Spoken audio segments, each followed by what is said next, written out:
예, 오늘의 시장 브리핑 시작하겠습니다. 만기일이고 미국의 국채 발행 주간이다 보니까 이제 금리가 좀 올라가는 그런 모습이 있었거든요. 근데 이게 코스피에는 좀 유리하고 코스닥에는 좀 부정적이고 이렇게 좀 갈리는 그런 반응이 있었고, 특히 이제 밸류업 종목들이 강세를 보이면서 코스닥은 하락하고 하락 종목 수도 크게 늘어나는 양시장이 좀 따로 움직이는 그런 모습을 보였습니다. 그리고 이제 외국인 투자자들이 한동안 좀 매도하는 날이 빈번했었는데 이틀 연속 매수가 들어왔습니다. 그러니까 외국인들이 제가 계속 말씀드린 게 매도를 하는 것보다는 매수를 좀 줄였었다 이런 말씀을 드렸었잖아요. 그래서 다시 또 매수로 돌아선 점은 또 긍정적으로 볼 수 있겠고, 특징적으로는 밸류업, 뭐 자동차, 구리 뭐 이런 것들이 움직이면서 부분적으로 또 강세를 보이는 종목들이 이 업종에서 좀 나타난 것이 오늘장의 특징, 이렇게 보면 되겠습니다. 자, 첫 번째 이슈, 양시장을 가른 첫 번째 이슈는 이제 국채금리가 올라갔기 때문인데, 미국 10년물 금리가 4.2% 가까이 올라왔거든요. 그러니까 금리가 올라갔던 이유는 미국이 이번 주에 이제 국채 발행이 있었거든요. 그러니까 최근 들어서 보면 10년물 390억 달러, 다음에 30년물 220억 달러, 그러니까 거의 600억 달러가 넘는 대규모의 국채 발행이 이틀 동안 진행이 됐어요. 그러니까 국채 발행이 진행이 될 때 보통 통상적으로 금리가 올라가는 그런 모습을 보이게 되거든요. 그래서 제가 CPI 나올 때 그 말씀 드렸잖아요. 만약에 금리가 여기서 올라가 버리면 그러면 우리나라에서는 밸류업 이런 종목군들이 강세를 보일 거고, 금리가 빠지는 흐름이 나오게 되면 많이 하락했던 눌렸던 종목군들이 반응을 할 거다. 근데 이제 금리가 어쨌든 뭐가 이유가 됐든 상승하는 쪽으로 움직이다 보니까 코스피의 밸류업이 강세를 보이고 코스닥의 성장주들은 눌리는 그런 결과가 나타났고요. 또 시장을 가른 두 번째 이유는 테슬라와 엔비디아가 약세를 보였죠. 엔비디아 하락하고 테슬라가 지금 4.5% 빠지면서 얼마 전에 200달러 하던 종목인데 169달러까지 밀려와 버렸잖아요. 관련된 종목군들, 뭐 코스닥의 반도체 종목이나 아니면 또 2차 전지 관련된 대형주들 이런 것들이 빠지면서 코스닥은 좀 하락 종목이 늘어날 수밖에 없는, 또 관련된 종목 수가 또 코스닥에 많이 있잖아요. 예, 그렇게 빠질 수밖에 없는 그런 환경이 됐고, 여기 반대편에 있는 종목군들이 좀 코스피에 많다 보니까 코스피는 상승 종목도 많고 또 이제 지수도 올라가는 이제 그런 엇갈리는 그런 모습이 나타났던 것 같습니다. 그리고 무엇보다 뭐 제가 최근 들어서 계속 ADR 말씀을 드렸습니다만은 코스피 같은 경우는 이미 4일 전에 그 과매도권으로 내려왔어요. 그러니까 8층 밑이 과매도 정도로 보는데 4일 전에 과매도 근처 내려오고 살짝 올라갔다가 결국엔 다시 내려오는, 예, 그런 형태를 보였거든요. 그러니까 먼저 조정을 받아서 마무리가 돼가고 있는 시점이기 때문에 상승 종목이 늘어날 수 있는 그런 구간이었고, 반면에 코스닥은 오늘에서 내려왔습니다. 그러니까 코스피는 80, 코스닥은 75% 정도, 이거를 이제 과매도로 보는데 오늘장에서 내려왔거든요. 그래서 코스닥보다는 코스피가 먼저 조정을 받으면서 가격이 싸져 있다, 이런 점에 이제 상대적으로 매물도 더 나오고 또 올릴 수 있는 종목군들도 더 많고 이렇게 됐던 것 같습니다. 근데 어쨌든 코스닥도 이 구간에 접어들었기 때문에 이후에는 반등 시도하는 종목군들이 조금씩 늘어나는, 예, 그런 흐름이 나오지 않을까, 이렇게 또 예상은 되는 것 같습니다. 챙겨볼 뉴스는 우선 그 밸류업 관련해서, 밸류업 지원 방안 관련해서 기관 투자자들의 간담회가 열렸다. 예, 금융위원회도 이걸 개최했다고 하거든요. 그래서 혹시 그 종목들의 수급이 또 개선되는 건가, 이런 기대감에 올라갔고, 그 다음에 오늘 조선주가 급등을 했잖아요. 예, 그러니까 조선업종에 대해서, 그러니까 중국 조선업에 보조금 지급 관행 뭐 이런 것들이 또 불공정하다, 이래서 제재해야 된다, 이런 내용들이 나오고 있거든요. 그래서 중국 조선주가 제재받으면 우리나라가 수혜 아닌가, 뭐 이렇게 또 투자자들이 판단을 했던 것 같아요. 일단은 그런 점들. 그 다음에 자동차주가 강세를 보였는데 이제 모건 스탠리에서 자동차 산업에 대해서 낙관적이다, 또 이런 어떤 분석을 제기를 했거든요. 그래서 어쨌든 현금이 많이 많아지고 있는 상태라든가 이런 거 등등을 하고, 또 지출은 그만큼 줄어들어 있고, 그래서 이제 뭐 재무적으로도 좋다, 뭐 이런 점을 꼽은 것 같고요. 그 다음에 이제 삼성전자, 제가 자꾸 삼성전자가 힘을 내야 되는 타이밍이다라고 말씀드렸는데 재고가 줄었다고 하거든요. 그래서 삼성전자 주가를 보면 최근에 5일 중에서 4일이 올랐어요. 그러니까 그렇다고 뭐 많이 올라간 건 아니죠. 왜냐면 저 기간 동안에 달랑 1,000원 올랐으니까. 근데 어쨌든 삼성전자의 흐름 자체가 조금 긍정적으로 바뀌고 있다라는 점은 주목해 볼 만하죠. 여기서 2,700 넘어온 상태에서 안착하고 더 끌어올리려면 다른 종목 가지고는 좀 버겁거든요. 그래서 삼성전자 움직임이 어떻게 나오는지 좀 주목을 해봐야겠습니다.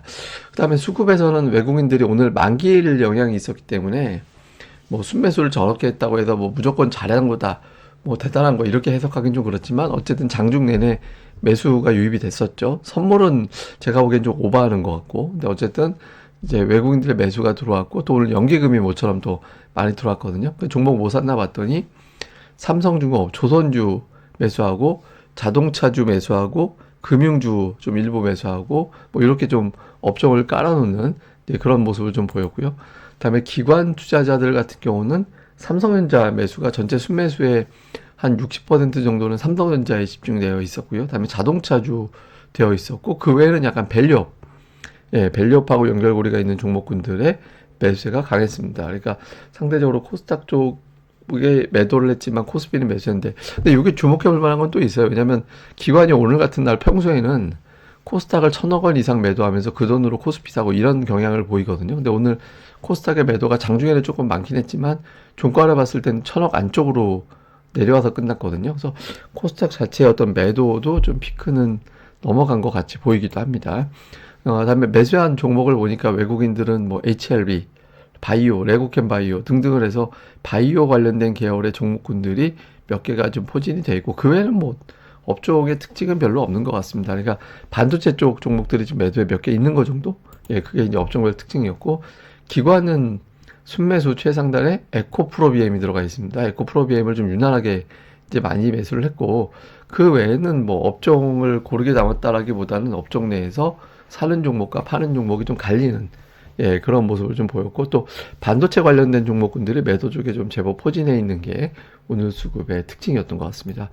자, 시장을 좀 정리해보면 FMC 영향권으로 들어왔습니다. 근데 일단 결론은 우리가 다 알고 있잖아요. 그래서 뭐 FMC 자체가 뭐 시장에 엄청나게 발목을 잡거나 그렇게 되지는 않을 것 같고, 그 다음에 테슬라와 자동차주가 엇갈리게 평가가 되고 있거든요. 그러니까 자동차는 모건스탠리에서 긍정적으로 보고 있고 테슬라는 웨트푸시에서 좀 부정적으로 보고 있고, 이게 약간 좀 엇갈려 있죠. 그래서 이게 이제 우리 증시는 한편으로 보면 자동차가 올라가는 게 좋긴 하지만 2차전 지주가 여기서 이제 밀려버리면 코스닥에는 좀 부담이 될 수 있거든요. 그래서 좀 뭐 미국에서 테슬라가 더 빠지기보다는 좀 버텨주고 자동차가 꾸준하게 올라가지고 이런 구도가 이제 만들어지는 게 조금 더 자연스럽습니다. 그 다음에 이제 코스닥이 제가 이전보다 버틴다라고 말씀을 드리는 게 외국인들 매도 강도가 생각보다 세지지는 않았어요. 최근에 이제 하루 매도 규모가 1,000억 넘기는 날이 안 나오고 있거든요. 그래서 조금 코스닥이 버티기 시작하고 있는데, 이제 뭐 말씀드린 대로 과매도권으로 내려왔기 때문에 오늘부터 코스닥에 상승 시도하는 종목군들, 좀 많이 눌렸던 종목군들 이런 것들이 나오게 되는지 이거를 좀 주목을 해봐야 될 것 같습니다. 자, 그리고 오늘 2차 때 사실은 제가 요걸 지난주부터 이제 이 원고에는 계속 있었어요. 근데 아니 뭐 타이밍상 꼭 이 얘기보다 다른 거 이슈가 또 자꾸 있어가고 그걸 빼먹고 있었는데, 이게 뭐냐면 미국 자동차의 노후화라고 표현하는데 현재 자동차들의 평균 연식, 그러니까 이거를 보여주는 거거든요. 근데 계속 올라가요. 계속 올라가서 지금은 13.6년 정도까지, 물론 이제 차종마다 다 다르겠죠. 근데 이 정도까지 승용차 기준으로 보면은 이 정도까지 올라와 있거든요. 그러니까 이거는 이제 여러 가지 측면이 있지만 사람들이 차를 좀 덜 바꾼다라는 게 되는 게 있고, 또 하나는 이제부터 좀 바꿀 수도 있겠구나, 차만 좀 그럴듯하게 나오면 바꾸겠구나라는 단계까지 와 있는 거거든요.